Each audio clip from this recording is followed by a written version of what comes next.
Hey, what's up? It's Ben here. I'm back. September was crazy. I had eye surgery, hence the redness in my left eye. If you could see, it was for a macular hole, and I had to sleep face down for 5 days straight because I had a gas bubble in my eye. Now I'm just trying to recover. Vision is getting better, but not 100% perfect. It might be better if you hit the like button. I'm kidding. Anyways, besides the craziness, my Airbnb bookings were also crazy. If you're in California, you probably know this.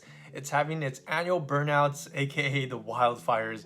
I don't know what's up with California, but the wildfires are crazy around here. Skies turn orange for miles, and the air quality index is easily above 150, especially in the Central Valley where the air quality is just bad in general. Because of all the smoke and the wildfires up in the mountains, I've gotten multiple cancellations from guests because the air quality was just bad. I want to say that I'm a fair guy. I set my cancellation policy to 5 days in advance, so if any guest wants to cancel for a full refund, they'll need to cancel at least 5 days in advance before their arrival date. If they cancel within the 5 day period, they'll get partial refund. I think that's fair enough, right? Because usually it's really hard to get someone to book those exact dates and also get those dates filled at the same nightly price. Remind you, I had multiple cancellations going on, and luckily for them, those guests that canceled did it before their 5 day period.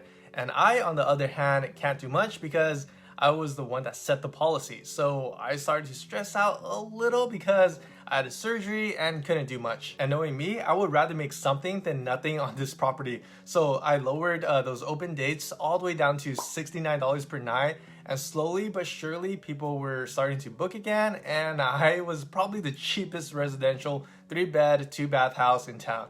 Thinking about it, I was indeed the cheapest because I checked out other listings and I was ranking like on top 3 on the first page, beating out like even the private rooms. Because I had my rates so low, I learned something very valuable, and this might help you guys out for those who have Airbnb as well. Usually for private rooms and RVs in my area, I see rates that's going around like $40 to $80 a night, and that's normal because they're smaller and they can't host a lot of people. I noticed when I lower my rates dramatically, I got a different clientele. Some of these guest ratings weren't that great. I kid you not, I was so desperate that I accepted a 3-star review guest. I thought they'll be nice after knowing that other hosts wouldn't recommend them and they could change. And guess what? They dirtied the place. Luckily, it was mainly in the kitchen and didn't spread to the other rooms and into the carpets. But overall, it was a mess. Like, how did the sauce get up in the ceiling? And from now on, I have to be very careful of who can stay if I lower my prices substantially. And if a guest gets a bad rating, there's a reason why. In addition to that, I've gotten multiple guests asking for a lower rate even though $60 per night is super low in my area already. The reason why I know this is because the lowest residential home that's a 2-bed, 1-bath goes for around like $80 per night. Granted, it's cuter, but it's super small. When my prices were higher, I never had guests trying to negotiate on prices. So I want to assume it's because it seems like my Airbnb was marketing towards a lower budget clientele. And to add on top of that, I got hammered with a couple 4-star reviews. I mostly got dinged for value. I was kind of sad when I saw that because I knew the market, and at $60 per night, it was a great deal. I was literally on top of the page on Airbnb when I did a search on the incognito mode, and I was like, oh my god, why did I only get 4 stars?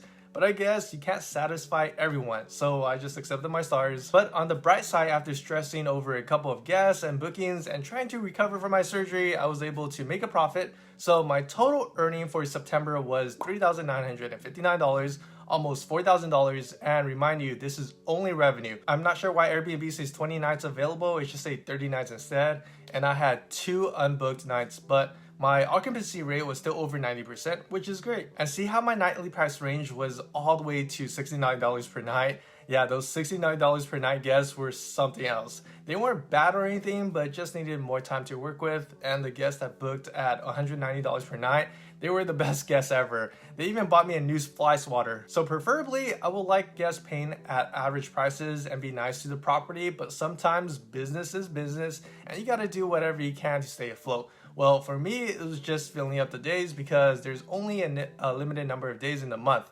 And if it wasn't for the bad air quality and the wildfires around the area, I think September would have been a decent month. And as of now, the fires are still going on and the air quality is still bad.